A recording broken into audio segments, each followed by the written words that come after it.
Hello, this is Lord Jeremy, and this is the second episode of Kenner. I don't even know her!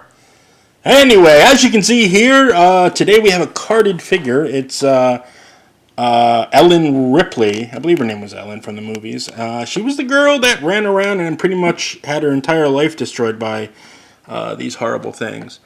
But here you can see the packaging. We got the alien's head, which was the staple for these toys. The logo and stuff. What's it say here? Ages 4 and up. Can you imagine a 4-year-old playing with these toys?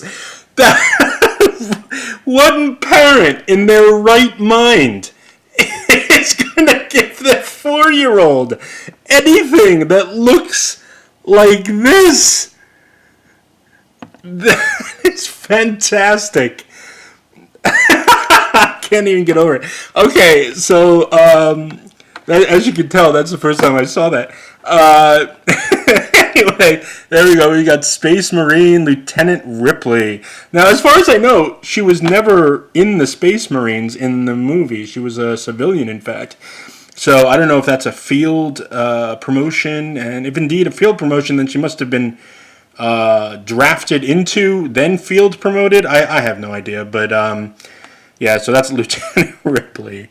I don't know where this was originally priced, but you can see that it was marked down to $2.99.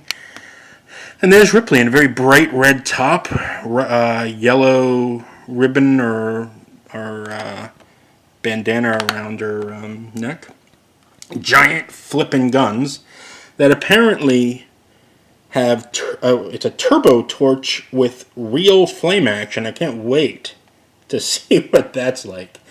Her pants have been ripped and patched, I guess, or is that a pocket? I can't tell. Anyways, there's her gun. And then over here, it comes with a 16-page Dark Horse comic book inside. Now, I'm hoping that this actually shows the toy line characters in these comic books, because that would be fantastic.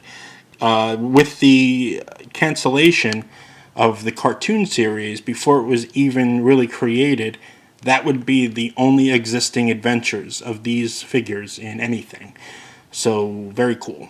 So, over here we have Ripley holding her gigantic flippin' gun with added attachments to it. It looks like from the picture over here. It's just like the barrel and whatever. Over here we got this gray thing attached to it also, and then she has a like a very unimpressive like saw. That's got to be motorized with this giant thing, and the blade attached to it though is not doing it. And little stickers to put on her here. This is what actual toys were like back in the day, where the stickers weren't, or the little things that were on your figures weren't painted on or, printed on. You had to have these little stickers and stick them on their characters yourself, which is cool because the thing I liked about it was, if kids did indeed have these, and I'm sure they weren't 4 years old, or is it right there? They would have to put these stickers on themselves, so no two were really exactly alike. Like a snowflake. Anyway, anything else here? I see warning, choking. Oh no, it contains small parts which may present choking hazard to children under 3. Oh, well that's good. So they've got like about a 1-year grace period to not choke on stuff before they can enjoy this. Lovely. Alright, on the back here, we've got Lieutenant Ripley, trademarked. Let's see how far you went with that. Specialty, authorized power loader pilot. Ooh, there's a little whisper into a possible vehicle. Home planet Earth. Background, discovered and barely defeated first alien. Survived several face-to-face alien encounters, sequels, and quote, "The only good alien is a torched alien." Alright. right. Actually, wouldn't it like get off her, you bitch? Wouldn't that her quote? I don't know. Anyway, caution: not recommended for children who still put objects in their mouths. Contains small parts. So if this warning wasn't enough for you, they've provided us with yet another caution.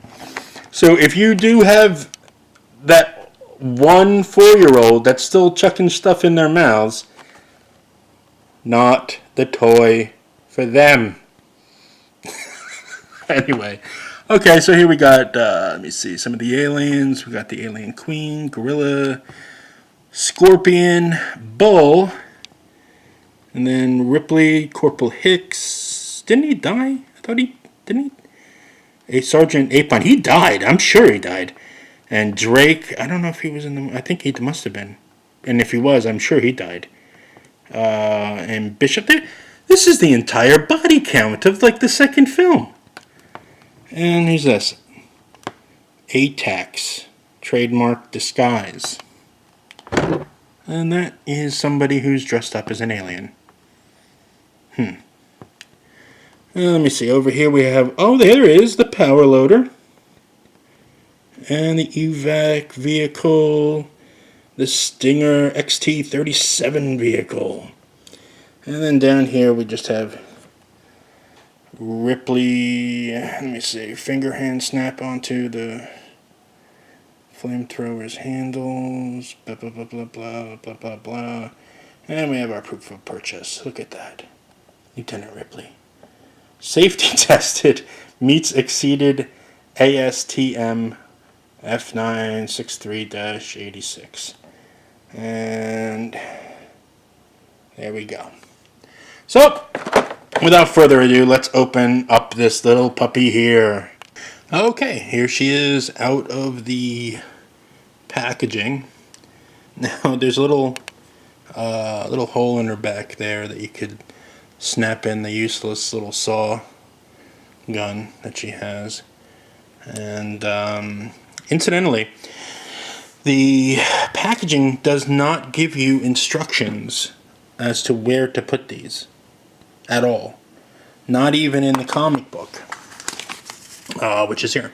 And yes, the comic book does have the adventures of the alien, or Operation Alien, I should say, which is very exciting. Let me show you some panels in here. Oh, there's the power loader he's about to jump into. And oh, the Queen is attacking. And the Queen's riding herd. Oh, so, but nowhere in this does it show you where the labels are supposed to go. I did try to put one on this one here, the Flame 7. I tried to put it on the little gun, no, right here in fact. And the glue is just done. It's gone. It's I guess it's degraded to a point where it is no longer sticky enough to stick on anything. So, but that's okay. I mean, the comic book character doesn't have any of these decals on her either. So I'm happy enough to leave them off, to be quite honest with you. Now, as with a lot of these Kenner figures, there is an action feature to Ripley. That that turbo torch with real flame action. And I hope you're all ready to see it, because this puppy here bursts out real, in quote, flames. Let me see if I can do this in just one hand here. If you pivot her at the waist, as you can see here, the gun snaps into this little pocket here. So when you pivot her, impossible to do with one hand, but here you go. This is Ripley's real turbo flame torch action, and it's just a ruddy bit of plastic that sticks out that may look like a flame. Kind of does. Oh well. But if you pivot her almost into the most look at that, like that, is the only way this thing fires. So she is going to be in great need of a surgery, having to do that for a gun every single time she fires it. She's going to throw a hip out. But very cool though. This is Lieutenant Ripley signing off. Ha! Lord Jeremy!